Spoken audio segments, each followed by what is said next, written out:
ভাবুন তো, একদিকে আমাদের দেশে খাবার ফেলে দেওয়া হচ্ছে টন, অন্যদিকে মানুষ খেতে পাচ্ছে না।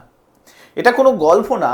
আজকের যে রিপোর্ট, সেই রিপোর্টে উঠে এসছে এমন এক ভয়ঙ্কর সত্য যা শুনলে আপনি চমকে উঠবেন। আজকের আনন্দবাজার পত্রিকার সম্পাদকীয় কলমে এমন একটা বিষয়কে তুলে ধরা হয়েছে যা শুধুমাত্র ওয়েস্ট বেঙ্গল না, পুরো দেশের জন্য একটা ওয়ার্নিং। খাবার আছে, কিন্তু মানুষের কাছ পর্যন্ত সেই খাবার পৌঁছচ্ছে না। আমরা ভাবি দেশে কি সমস্যা আছে, খাদ্যের তো কোনো অভাব নেই, গুদামে চাল আছে, রেশন আছে, সরকারও দিচ্ছে, তাহলে সমস্যা কোথায়? আজকের এই ভিডিওতে ডিটেলসে দেখার চেষ্টা করব গ্লোবাল হাঙ্গার ইন্ডেক্সের রিপোর্ট। যে রিপোর্টে উঠে এসছে দেশের এমন কিছু তথ্য যা শুনলে এবং দেখলে আপনি চমকে উঠবেন।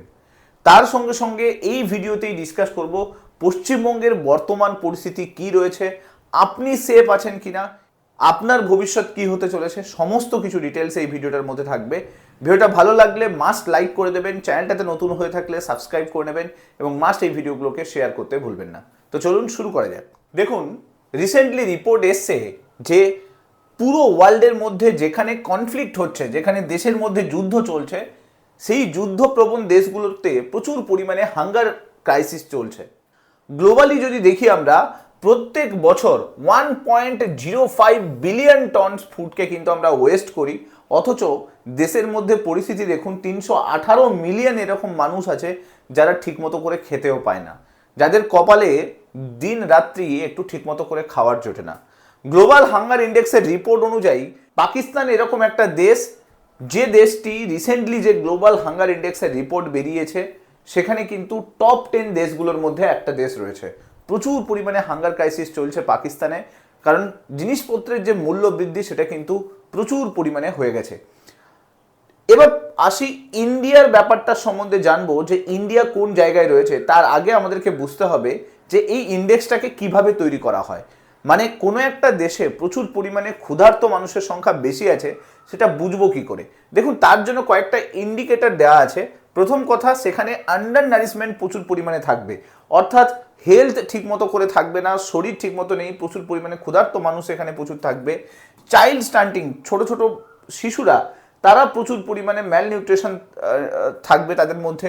চাইল্ড ওয়েস্টিং প্রচুর পরিমাণে হবে, খুব রোগা রোগা ছেলে মেয়ে হবে, ঠিক মতো করে শরীরে সেই মতো করে শক্তি থাকবে না। চাইল্ড মর্টালিটি রেট, শিশুদের যে মৃত্যুর হার, সেটা যদি বেশি থাকে, এই চারটে ইন্ডিকেটরকে ইউজ করে কোনো একটা দেশের গ্লোবাল হাঙ্গার ইন্ডেক্সের স্কোর তৈরি করা হয় এবং সেই বেসিসে কিন্তু পুরো ইন্ডেক্সটাকে রিলিজ করা হয়। দেখুন, বাজ অলড্রিনের একটা কথা আমার মনে পড়ছে যে আমরা মহাকাশ যদি জয় করতে পারি তাহলে আমরা শৈশবের ক্ষুধাকেও কিন্তু জয় করতে পারবো, মানে ছোট ছোট শিশুর খিদাকেও কিন্তু মিটাতে পারবো। কিন্তু বাস্তব অন্য কথা বলছে। কি বলছে? যে সাম্প্রতিককালে যে রিপোর্ট বেরিয়েছে সেই রিপোর্টে অনেক কিছু সমস্যা তুলে ধরা হয়েছে। ওয়ার্ল্ড ফুড প্রোগ্রামের রিপোর্ট 2026 গ্লোবাল আউটলুক রিপোর্ট অনুযায়ী প্রায় যদি দেখেন 31 কোটি মানুষ এরকম আছে যে প্রত্যেক দিন রাতের বেলা না খেয়ে বিছানাতে শুতে যাচ্ছে, অর্থাৎ পেটে খিদে নিয়ে শুতে যায়। তার মধ্যে আপনি দেখুন 4,10,00,000 মানুষ এরকম আছে যারা খাবার পাচ্ছে না। এরকম নয় যে খাওয়ার আছে খাচ্ছে না, তা কিন্তু নয়, খেতে পাচ্ছে না এরকম মানুষ যদি দেখেন 4,10,00,000 মানুষ এরকম রয়েছে যারা খাওয়ারই পাচ্ছে না, যারা দিনে দুবেলা খাওয়ার কিন্তু পাচ্ছে না।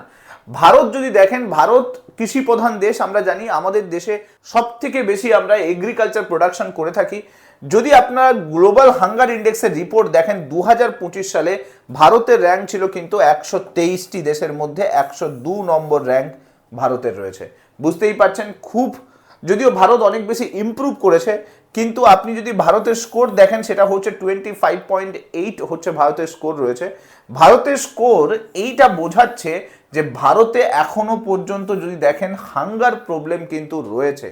অর্থাৎ আমরা সবসময় মহাকাশ জয়ের কথা বলছি, আমরা কৃত্রিম বুদ্ধিমত্তার কথা বলছি, কিন্তু আমাদের ভারত এখনো পর্যন্ত ক্ষুধামুক্ত হতে পারেনি। সেই বিষয়ে কিন্তু দৃঢ় পদক্ষেপ কিন্তু দরকার আছে। এখন প্রশ্ন হলো যে এই রকম আসার কারণ কি, পুরো গ্লোবালি হাঙ্গার ইন্ডেক্স আসার কারণ কি? অনেকগুলো কারণ আছে, আমি আপনাদের সামনে প্রথমে তুলে ধরছি হরমুজ প্রণালী বন্ধ, ইরান আমেরিকার যুদ্ধ। আপনারা জানেন যে এই যে হরমুজ ক্রাইসিস চলছে, হরমুজ প্রণালীকে বন্ধ করে দেওয়া হয়েছে, তার কারণে গ্লোবালি ফুড ক্রাইসিস প্রচুর পরিমাণে স্টার্ট হয়েছে। এখানে আপনারা নিউজে দেখতে পারবেন the strait of Hormuz, the লুমিং global food crisis. Hormuz প্রণালী কিভাবে এই পুরো বিষয়টাকে ফুড ক্রাইসিসটাকে তৈরি করতে সব থেকে বেশি দায়ী, সেটা একটু আমি আপনাদেরকে বুঝিয়ে বলি।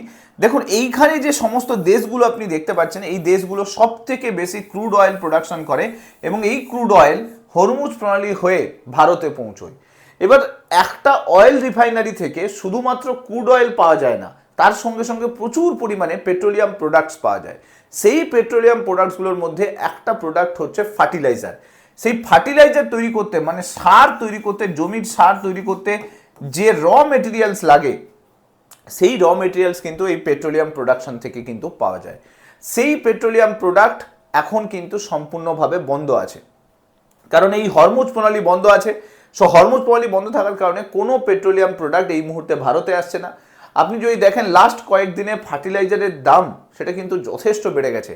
আপনি জমির সার কিনতে যান, সেখানে দেখতে পাবেন যে একটা মূল্য বৃদ্ধি সারের মধ্যে আপনি দেখতে পাবেন। কিসের জন্য হচ্ছে? এই স্ট্রেট অফ হরমুজের কারণে।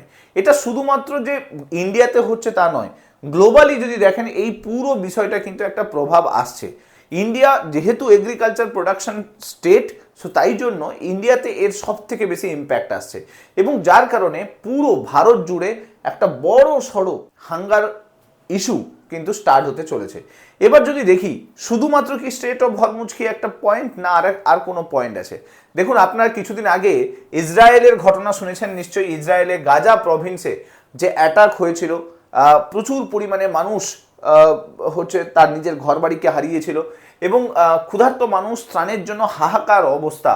এবং সেই 21 শতকের যে সেই দৃশ্য কিন্তু খুবই বেদনাদায়ক দৃশ্য ছিল। আপনাদের মনে আছে কেভিন কার্টারের কথা? কেভিন কার্টার যে পুলিৎজার প্রাইজ পেয়েছিল ফটোগ্রাফিতে, সেই কেভিন কার্টারের একটা ছবি প্রচুর পরিমাণে ভাইরাল হয়েছিল।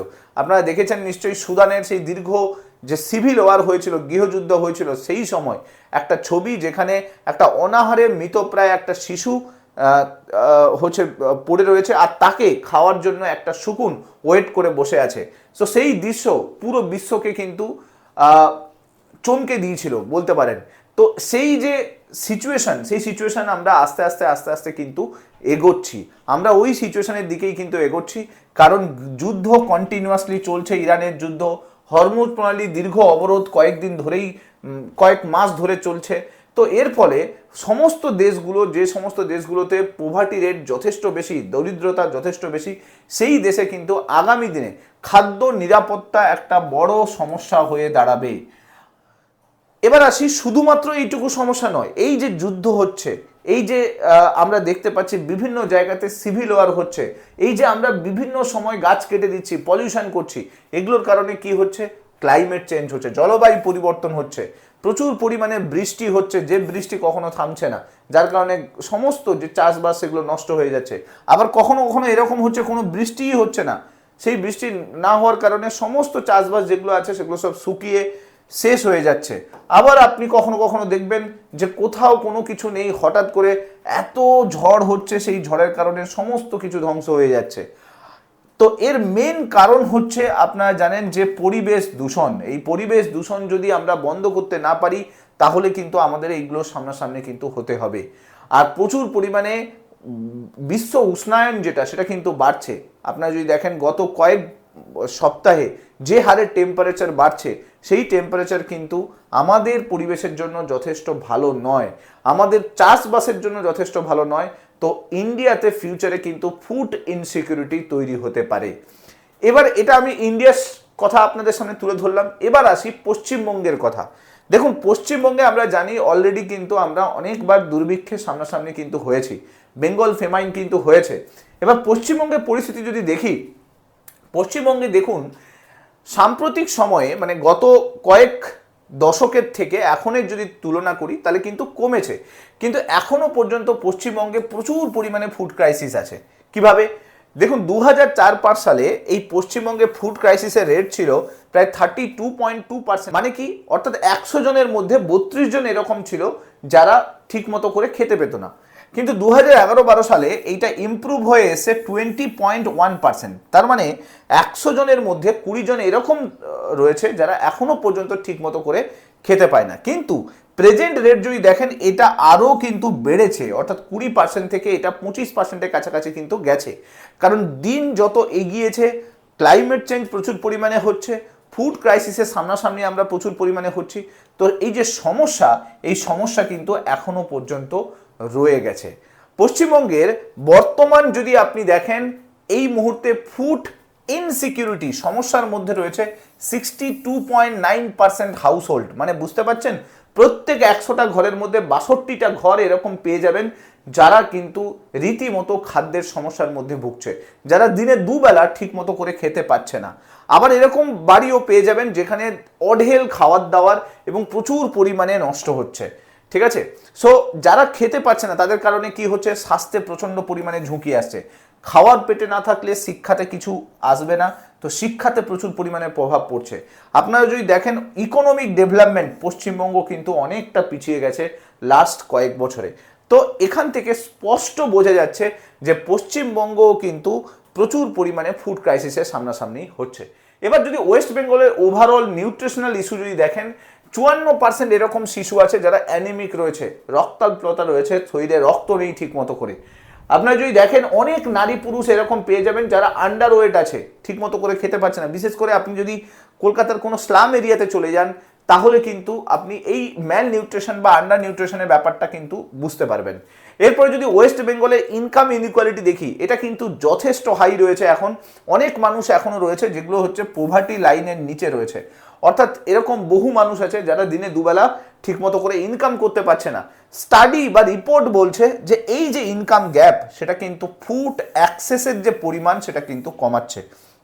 অর্থাৎ ঠিকমতো ইনকাম না করতে পারার কারণে ফুড যে অ্যাক্সেস করবে সেই অ্যাক্সেসের পরিমাণটাও কিন্তু কমছে। সো শুধুমাত্র যে দেশের জন্য নয়, এটা পশ্চিমবঙ্গের জন্য যথেষ্ট ওয়ার্নিং। ভোট হয়ে গেছে, রেজাল্টের জন্য সবাই ওয়েট করছে, কিন্তু রাজ্য সরকারের উচিত এই রকম বিষয়গুলোতে সব থেকে আগে দৃষ্টি দেওয়া। তা না হলে শুধুমাত্র দেশ নয়, রাজ্যগুলোও কিন্তু খাদ্য নিরাপত্তায় ভুগবে। এবার যদি আসি, শুধুমাত্র দেশের মধ্যে বিভিন্ন ধরনের স্কিম নিয়ে আসা হয়েছে যার মাধ্যমে এই খাদ্য নিরাপত্তাটাকে দেওয়ার চেষ্টা করছে। যেরকম দেখুন, প্রধানমন্ত্রী গরিব কল্যাণ যোজনা, প্রায় 40 কোটি দরিদ্র মানুষকে বিনামূল্যে খাদ্যশস্য প্রদান করা হয়। এরপরে যদি দেখুন, প্রধানমন্ত্রী মাতৃবন্দনা যোজনা, 5,000 টাকা আর্থিক সহায়তা দেওয়া হয় যারা যখন প্রথম সন্তান জন্ম হবে সেই সময় যদি কোনো মহিলা নথিভুক্ত করে তাহলে তাকে 5,000 টাকা আর্থিক সহায়তা প্রোভাইড করা হবে। এছাড়া পোষণ অভিযান লঞ্চ করা হয়েছে, শিশু এবং মহিলাদের যাতে মানোন্নয়ন, পুষ্টির মানোন্নয়ন যাতে ভালো হয় তার জন্য কিন্তু এই স্কিম নিয়ে আসা হয়েছে। এছাড়া আপনি যদি আরও দেখেন, ইট রাইট মুভমেন্ট, এটা নিয়ে আসা হয়েছে যাতে নিরাপদ খাদ্য, স্বাস্থ্যকর খাদ্য এবং টেকসই খাদ্য যাতে সমস্ত জায়গাতে অ্যাভেলেবেল থাকে। আইসিডিএস পরিষেবা লঞ্চ করা হয়েছে, যেখানে আইসিডিএস এর মাধ্যমে যদি দেখেন প্রত্যেক দিন ডেলি বেসিসে নিউট্রিশনাল যে খাবার সেটাকে পৌঁছে দেওয়া প্রত্যেক বাড়িতে, সেটা কিন্তু দেখা হয়। এছাড়া ন্যাশনাল ফুড সিকিউরিটি অ্যাক্ট 2013 সালে নিয়ে আসা হয়েছে, যেখানে বলা হয়েছে যে ভারতের প্রায় 1.2 বিলিয়ন মানুষকে খাদ্য নিরাপত্তার মধ্যে নিয়ে আসা হবে। এত কিছু স্কিম নিয়ে আসার পরেও হাঙ্গার ইন্ডেক্সের সামনাসামনি কয়েক লক্ষ মানুষ প্রত্যেক দিন না খেয়ে ঘুমোচ্ছে।